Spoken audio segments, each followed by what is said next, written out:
যদি না চলি, নিজের স্বেচ্ছাচারিতার পথ অবলম্বন করি, নিজের নাফসানিয়াতে খাইশাতে অনুসরণ করি, তাহলে কিন্তু বিক্রয় হলো না, বরং চিটিংবাজি করা হলো আল্লাহর সঙ্গে, রাসূলের সঙ্গে।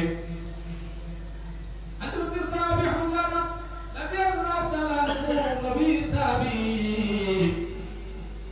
কেন বিক্রি করেছিলেন নিজের জান মালকে একবার শুনুন, তারপরে আমাদের সঙ্গে একবার মিলিয়ে নিন।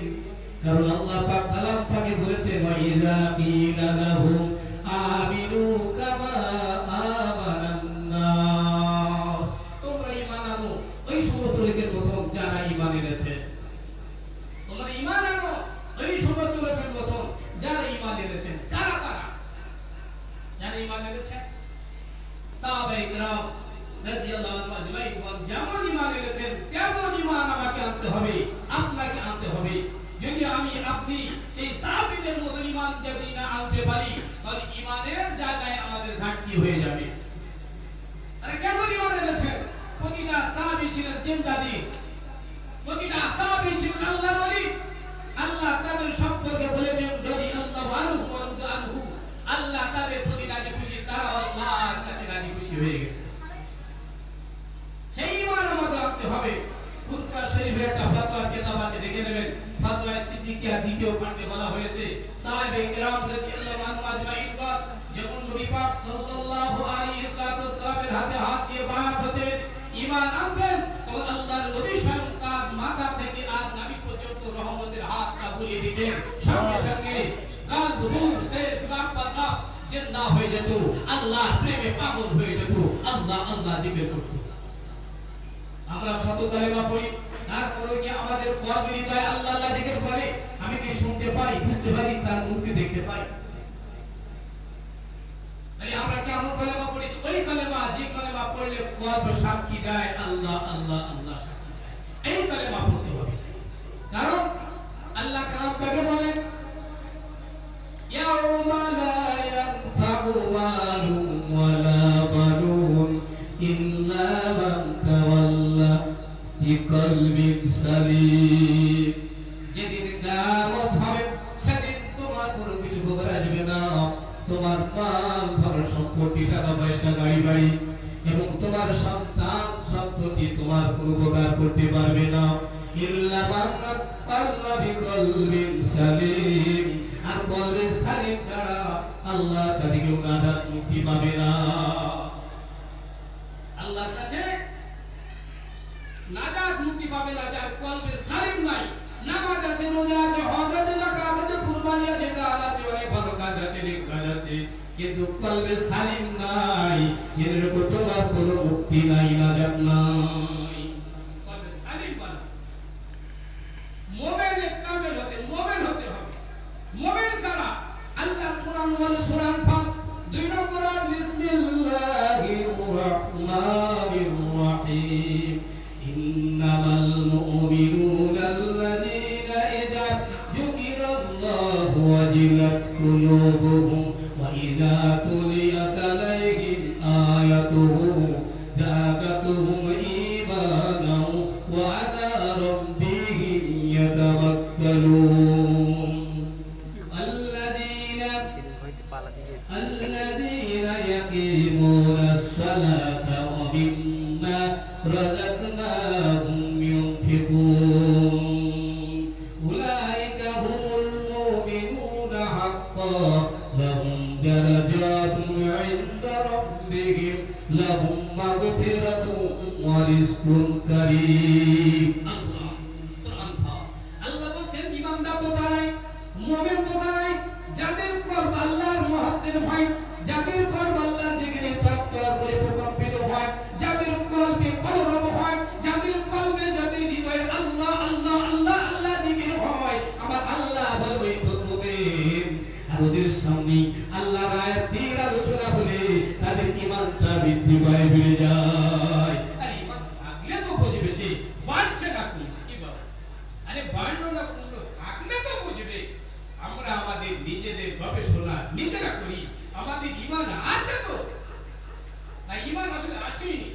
ওই মাঝে মধ্যে একটা ঘটনা শোনা যায়, বলে এক একটা দল বেরোয়, হ্যাঁ, কেউ একজন বলতে আছে, বলে খাজা বাবা কি দামান, তার সব বলতেছে নেই,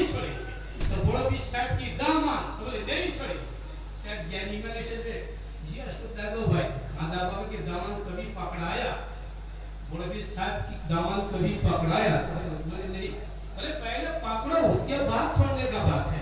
आगे धरो खाजा बाबा दामन, आगे धरो बुढ़ो पीरे दामन, आगे धरो अल्लाह रुलीদের দামান, তারপরে তো ছাড়ার কথা। কিন্তু আমি ধরলামই না, ছাড়ার কথা কোথায় থেকে আসে? আমার আল্লাহ বলেছে কি মোমেন তো তারাই যাদের কল্প আল্লাহর জিকিরে প্রকম্পিত হয়, কল্পে কলরব হয়। একবার মিলিয়ে দেখেন না, কল্পে কলরব হয়? যদি না হয় আপনি মোমেন। আল্লাহ বলেন তাদের সামনে আল্লাহর আয়াতের আলোচনা বলে তাদের ঈমানটা বৃদ্ধি পায়, ঈমানটা বেড়ে যায়। তাহলে আমাদের ঈমান বাড়ছে না কমছে কি করে বুঝবো ভাই? আল্লাহ তাদের ঘোষণা করেন আল্লাযীনা ইয়াকিমুনাস সালাতা ওয়া মিম্মা রাযাকনাহুম ইউনফিকুন। আল্লাহ বলেন আর যারা সালাত কায়েম করে আর তার রুজি থেকে খরচ করে, এই সমস্ত মুমিনদের গুণ আল্লাহ বলেন সালাতটা কায়েম করে। আর আমরা পড়ি, সূরা কিরাত পড়ি, দোয়া কালাম পড়ি, কিন্তু যে পড়বে সে বাজারে ঘুরতেছে, মাঠে ঘাটে ঘুরতেছে। নামাজে আমাদের দেহটা আছে, কিন্তু আমার সে অন্তর পালিয়েছে। ওকে ধরে আনতে হবে তো নাকি? নামাজ যে পড়বে সে ঘুরতেছে ফাঁকা, ওকে ধরে আনতে হবে কি? কিন্তু এই মুমিন যারা, এদের গুণ, এরা শব্দ ছাত্ররা মাঝখানে এদের সেই নফসানিয়াতে খাইশিয়াতকে, এদের হামজাতকে, এদের খান্নাসকে, এদের নফসে আমরাকে এরা কন্ট্রোল করে তারা এক জায়গায় হাজির হয়েছে। তারা যখন আল্লাহর সালাতে দাঁড়ায় তাদের দুনিয়ার কথা স্মরণ হয় না, দুনিয়ার কথা মনে আসে না। আর তার মাঝখানেই মিরাজ আছে, মিরাজ কি গো ভাইরা আমার, বাবাজিরা, আল্লাহ বলেন এরা নামাজ কায়েম করে, সালাত কায়েম করে। আরে সালাত তো কায়েম করবে, নামাজ কায়েম করে। আরে সালাত তো আরবি কথা, নামাজ তো ফারসি কথা। বাংলায় কি বলে বলো তুমি শুনে? বাংলায় কি বলে? আমরা তো বাঙালি। সালাত আরবি কথা, নামাজ তো ফারসি কথা, বাংলায় কি বলে? তারপরে আমি নামাজ পড়ি আর কায়েম করি পরে হবে কি বলে? বাংলায় কি বলে? সালাত তো প্রকার, একটা কায়েমি একটা দাইমি। কায়েমি কি দাইমি কি এটা তো বুঝতে হবে, এটা তো জানতে হবে। আল্লাহ রাব্বুল আলামিন তার পরে আয়াতে বলেন আল্লাযীনা ইয়াকিমুনাস সালাতা ওয়া মিম্মা রাযাকনাহুম ইউনফিকুন উলাইকা হুমুল মুমিনুনা হাক্কান। আল্লাহ বলেন এরাই হলো সত্যিকারের মুমিন, এরাই হলো সত্যিকারের মুমিন যাদের কলব আল্লাহর মহব্বতের ভয়ে, আল্লাহর জিকিরে প্রকম্পিত হয়, কলবে কলরব হয়, কলব আল্লাহ আল্লাহ আল্লাহ জিকির করে। এই হলো মুমিন। আর এদের ঈমান থাকার কারণেই এদের সামনে আল্লাহর আয়াতের আলোচনা হলে তাদের ঈমানটা বেড়ে যায়। এদের গুণ বর্ণনা করা হচ্ছে, এরা সালাত কায়েম করে এবং তাদের রুজি থেকে খরচ করে। এই হলো সত্যিকারের মুমিন। দারাজাতু ইনদা রাব্বিহিম লাহুম মাগফিরাতুন ওয়া রিজকুন কারীম। আল্লাহ বলেন এদের জন্য রয়েছে দরজা, এদের জন্য রয়েছে পুরস্কার, এদের জন্য রয়েছে সম্মান, এদের জন্য রয়েছে মাকাম। আর এদের জন্য আল্লাহ পাক রব্বুল আলামিন দেখে দিয়েছেন ক্ষমা, মাফি। জীবনে চলার পথে দোষ গুলো হয় না, সেই দোষগুলো তার ওজি করার সাথে সাথে দোষগুলো মুছে যায়। কারো চোখের গোনাগুলো তার মায়ের চেহারা দেখলে মুছে যায়, কাবা শরীফ দেখলে মুছে যায়, আল্লাহর কালাম দেখলে মুছে যায়, আল্লাহ নেক বান্দাদের চেহারা দেখলে সেই গুনাহগুলো ঝরে যায়, এটা অটোমেটিক হয়ে যায়। আল্লাহ বলেন যে দারাজাতু ইনদা রাব্বিহিম, তাদের রবের পক্ষ থেকে রয়েছে দরজা, সম্মান, ইজ্জত, মাকাম, আর রয়েছে মাগফিরাতুন, এবং তাদের জন্য রয়েছে ক্ষমা, ওয়া রিজকুন কারীম, পবিত্র রিজিক আল্লাহ পাক তাদেরকে দান করেছেন ইহকালে এবং পরকালে। যারা এইভাবে তাদের জীবনটাকে অতিবাহিত করে দুনিয়া থেকে চলে গেছেন, আল্লাহ এদের সম্পর্কে আল্লাহর কালাম বলছে বিসমিল্লাহির রহমানির রহিম ওয়ালা তাহসাবান্নাল্লাযীনা কুতিলু ফী সাবিলিল্লাহি আমওয়াত বাল আহইয়াউন ইনদা রাব্বিহিম। আল্লাহ বলেন ওয়া ইনদা রাব্বিহিম ইউরযাকুন। আল্লাহ কালাম পাকে বলেন যে আল্লাহ আল্লাহ রাস্তায় কতল হয়ে গেছেন, যারা আল্লাহ রাস্তায় নিহত হয়ে গেছেন, নিজের জীবন জিন্দেগিটা আল্লাহ এবং রাসূলের রাজি খুশির জন্য কুরবানি করে দিয়েছেন। দুনিয়ার কোন মানুষের মান চান নাই, সম্মান চান নাই, ইজ্জত চাই নাই, সে শুধু আল্লাহর রাজি খুশি চেয়েছে। ছোট থেকে ছোট কাজ করেছে, তারপর আল্লাহর রাজি খুশির জন্য নিজের জীবন জিন্দেগিটা কুরবানি করে দিয়েছেন। আল্লাহ বলছেন এরা শুধু মরে না, এদের মরে যাওয়ার পরে আল্লাহ বলছেন এরা মরে না, এরা মরা না, এদেরকে মরাও বলবা না, এদের মরাও বলবে না। কি বলবে আল্লাহ শিখালেন, বালাহিয়াম, তারা হলো জিন্দা। তোমরা বরঞ্চ বলো তারা জিন্দা, তারা জীবিত। আর শুধু তারা জীবিত না, ইনদা রাব্বিহিম বিরযাকুন, তারা আল্লাহর পক্ষ থেকে রুজি পেয়ে থাকে, খানা পিনা করে। বলুন সুবহানাল্লাহ। এক শ্রেণীর মানুষ মরে খায় আল্লাহর পক্ষ থেকে রুজি পায়। সেই মুমিন হতে হবে, সেই মুমিন হতে হবে যারা হয়েছেন, সেই ঈমানের হকদার যারা হয়েছেন। আরে ঈমানের একটা সুবাস আছে না, সুবাস আছে না, সুঘ্রাণ আছে ঈমানের, হ্যাঁ? সেই সুবাস সুঘ্রাণ যাদের ছিল, সেই সুবাস আমাদের ভিতর। দেখিতে পলাশ ফুল অতি মনোহর, দেখিতে পলাশ ফুল অতি মনোহর, গন্ধা বিনা তারে কেউ না করে কদর। পলাশ ফুল দেখতে ভালো, সুন্দর, মনোহর বটে, কিন্তু তার সুবাস নাই, সুঘ্রাণ নাই, তাই কেউ মন্দিরে নিয়ে যায় না, কেউ মসজিদে নিয়ে যায় না, কোনো সুন্দর পরিবেশে তাকে রাখে না, যেহেতু তার সুবাস নাই। এই কবি বলেছেন, কাদের বুলবুল বুল বাদানাদ, কাদের বুলবুল বুল বাদানাদ, ইয়া বাদানাদ সাফারি, কাদের গৌকার সাবাদানাদ, ইয়া বাদানাদ জৌহরি। ফুলের সৌরভ ভালোবাসি, ফুলের সৌরভ ভালোবাসি, বুলবুলি আর রাজপরি, মরি মুক্তার কদর জানে, রাজ রাজা আর জৌহরি। আই জৌহরি জহর চেনে গয়না চেনে গাই, শুকরে কচু চেনে, উত্তায় চেনে ছাই, যে যেমন হবে সে তেমন চিনবে রে বাবা। আমার ভাইরা বাবাজিরা, সাহাবীর কথা বলছি, হযরত হামজালা রাদিয়াল্লাহু তাআলা 26 বছরের যুবক, যুবক সবে মাত্র বিয়ে করেছেন। রাতের বেলা লাইলাতুল জোহা, ফুল সজ্জার রাত, স্বামী স্ত্রীর প্রথম মুলাকাত হবে এমন একটা রজনী। কবি রজনীতে স্বামী স্ত্রীর প্রথম মুলাকাত হলো, জীবনের প্রথম সাক্ষাৎ হলো, ফরজ গোসলের প্রয়োজন হয়ে গেল। জীবনের প্রথম সাক্ষাৎ, জীবনের প্রথম মুলাকাত, ফরজ গোসলের প্রয়োজন হয়ে গেল। প্রত্যুষে ফজরে ভোরে গোসল করবেন বলে, জীবনের প্রথম ফরজ গোসল করবেন বলে এক মশক পানি দিয়ে হাম্মাম খানায় গেছেন, গোসল খানায় গেছেন, গোসল বানাবেন, জীবনের প্রথম ফরজ গোসল করবে।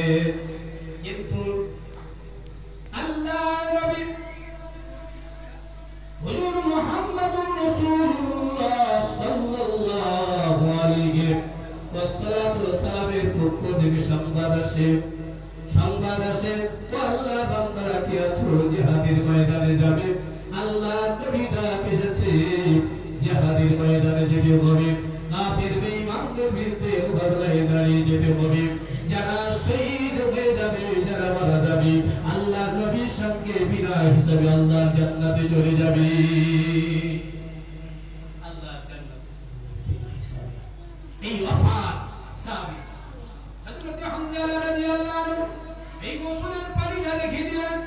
দুনিয়ার সর্বপ্রথম গোসল করবেন যে পানি দিয়ে, গায়ে ঢালা হলো না, পানিটা রেখে দিলেন। গভীর ডাক আসলো, সাহাবী ছুটে ঘরে চলে গেল।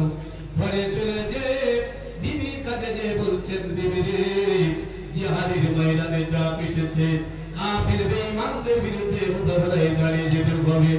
যারা মারা যাবে, আল্লাহর নবীর সঙ্গে বিনা হিসাবে জান্নাতে চলে যাবে।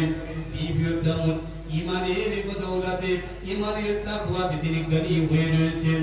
নবীটা বলছেন, বিবি বলছেন স্বামীরে, আর আপনি দেরি করবেন না, তাড়াতাড়ি করে তরবারি ঢাল তরবারি নিয়ে চলে যান জিহাদের ময়দানে। ইসলামকে বাঁচাতে হবে, আল্লাহর একত্ববাদকে তাওহীদকে বাঁচাতে হবে। আপনি চলে যান তাড়াতাড়ি করে ঢাল তরবারি নিয়ে জিহাদের ময়দানের দিকে ছুটে লাগালেন। দুনিয়ার সর্বপ্রথম ফরজ গোসল করা হলো হযরত হামজা রাদিয়াল্লাহু তাআলা জিহাদের ময়দানে যে কাফেরদের ইমামদের বিরুদ্ধে মোকাবেলায় দাঁড়িয়ে গেলেন। জিহাদ করতে করতে করতে করতে একজন বেঈমান কাফেরের তরবারি হামজা হযরত হামজা রাদিয়াল্লাহু তাআলা বুকে ধার দিকে লেগে গেল। সঙ্গে সঙ্গে সাহাবী হামজা রাদিয়াল্লাহু তাআলা আনহু জনমের মতো জীবনের মতো শহীদ হয়ে আল্লাহর জমিনে পড়ে গেলেন।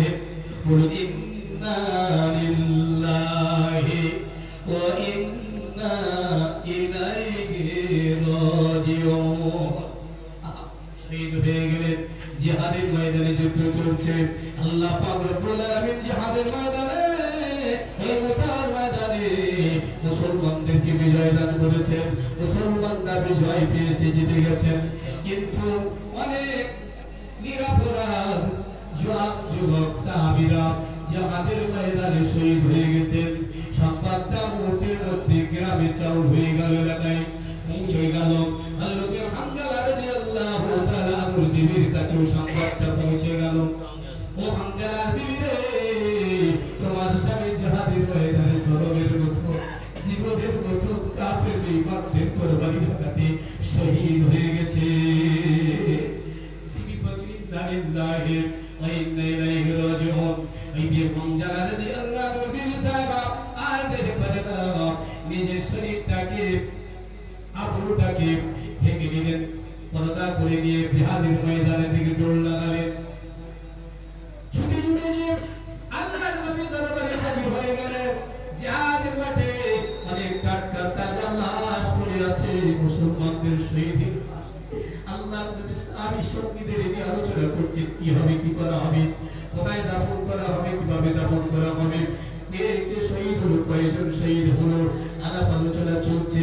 এমন অবস্থায় হামজা রাদিয়াল্লাহু তাআলা আনহুর বিবি সাহেবা আল্লাহর নবী দরবারে দাঁড়িয়ে সালাম করে বসলেন। আসসালাতু ওয়াসসালামু আলাইকা ইয়া রাসূলুল্লাহ, আসসালাতু ওয়াসসালামু আলাইকা ইয়া হাবিবাল্লাহ। ইয়া রাসূলুল্লাহ, হাবিবাল্লাহ, আমি আপনার পাগল সাহাবী হযরত হামজার বিবি, সত্য বিবাহ হয়েছে আমাদের, আমি হামজার সত্য বিবাহিত স্ত্রী। ইয়া রাসূলুল্লাহ, হাবিবাল্লাহ, আমার আবেদন হলো, আমার স্বামীটা শহীদ হয়ে গেছেন, আমার আবেদন হলো যে আমার স্বামীটাকে একটু দুনিয়ার পানি দিয়ে গোসল দিয়ে দেবেন।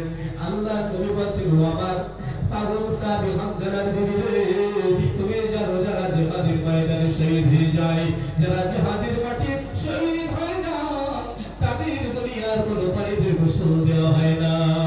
যে অবস্থায় শহীদ হয়ে যান, ওই অবস্থায় তাদেরকে দাফন করে দেওয়া হয়। আর হাসরের ময়দানে এরা যখন এই শহীদি লাশ উঠবে, তাদের হাত কাটা, কল্লা কাটা, তাদের শরীরের ক্ষত বিক্ষত দেহ নিয়ে হাসরের ময়দানে উঠবে। আর তাদের ওই সমস্ত জায়গা থেকে সুবাস সুঘ্রাণ বেরোবে, মেশ আম্বারের চেয়ে সুবাস সুঘ্রাণ বেরোবে। হাসরবাসীরা থেকে সম্মিলিত হবেন, জিজ্ঞাসা করবেন এরা কারা? যাদের শরীরটা কাটা, কারো হাত কাটা, কারো পা কাটা, কারো দেহ কাটা, কারো কল্লা কাটা, এরা কারা? যাদের শরীর দিয়ে মিষ্টাম্বরের চেয়েও সুবাস সুঘ্রাণ বেরোয়, এরা কারা?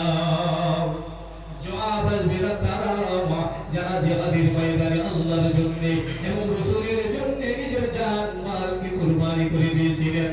এরা হলো আল্লাহর শহীদ বান্দা। তাই ওদের দুনিয়ার কোনো পানি দিয়ে গোসল দেওয়া হয়।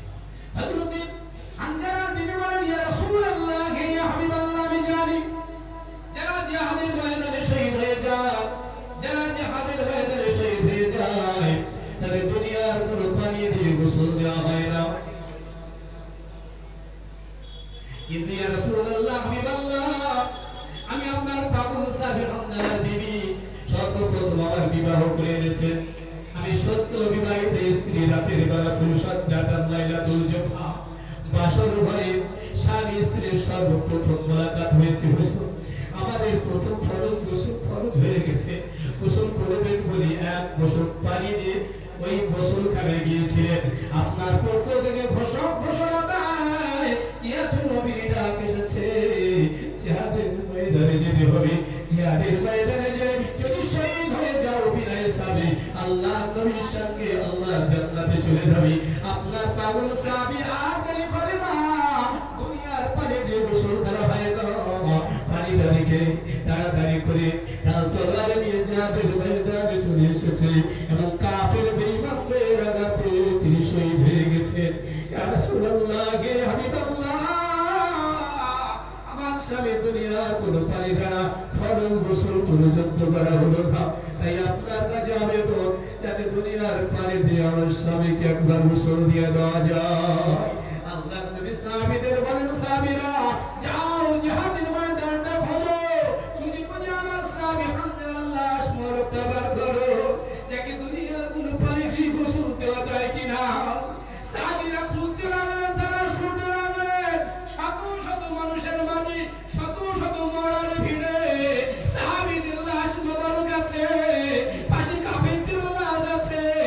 আল্লাহর নবী সাহাবী হামদার লাশ খোঁজা হয়, একটার পর একটা খুঁজে খুঁজে খুঁজে খুঁজে গোটা জিহাদের ময়দানটা তন্ন তন্ন করে খোঁজার পরেও হামজা রাদিয়াল্লাহু তাআলা লাশ মোবারক খুঁজে পাওয়া যায় না। সাহাবীরা এসে নবী পাকের কাছে সংবাদ দেন, ইয়া রাসূলুল্লাহ, ইয়া হাবিবাল্লাহ, আমরা জিহাদের ময়দানটা তন্ন তন্ন করে খুঁজলাম, কিন্তু আপনার পাগল সাহাবী হামজার লাশটা খুঁজে পাইনি। না জানি হামজার লাশটা কাফেররা না জানি হয়তো গুম করে দিয়েছে।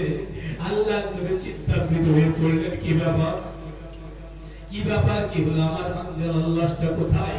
আল্লাহর ফেরেশতা হযরত জিবরিল আমিন আলাইহিস সালাতু ওয়াস সালাম এসে আল্লাহর নবীকে সালাম দিয়ে বলেন, ইয়া রাসূলুল্লাহ, ইয়া হাবিবাল্লাহ, আপনি চিন্তা করবেন না, আপনার অন্তরের চোখ দিয়ে, আপনার কলবের চোখ দিয়ে, আপনার নবুয়তের নজর দিয়ে একবার আসমানের দিকে তাকিয়ে দেখো।